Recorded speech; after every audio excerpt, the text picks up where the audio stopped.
So రీసెంట్‌గా మనకి December 28 నుంచి రేషన్ కార్డ్ అప్లికేషన్ చేసుకోవాలనేది తెలుసు గదా! అయితే దీనికి ఒక రేషన్ కార్డ్ తోటి ప్రతీదీ లింక్ చేస్తున్నారు. లైక్ రూ. 500 గ్యాస్, మహిళలకి 4500 పెన్షన్, స్కూటీస్ రిలేటెడ్ గూడా రేషన్ కార్డ్ ఉన్న వాళ్ళకి ప్రతీదీ రేషన్ కార్డ్ ఉన్న వాళ్ళే అర్హులు అనేది ఫైనలైజ్ చేస్తున్నారు.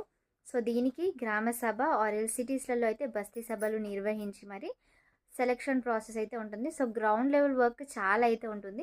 దాన్ని బేస్ చేసుకొని ఎవరిని సెలెక్ట్ చేయాలి, ఎవరిని సెలెక్ట్ చేయొద్దు అనేది ఉంటుంది. ఇంకొక విషయము, అయితే మనకి తుమ్మల నాగేశ్వరరావు గారు ఉన్నారు కదా! సో ఆయనకి ప్రజా దర్బార్‌లో చాలా అప్లికేషన్స్ వచ్చాయంట. ఏంటి తెలుసా?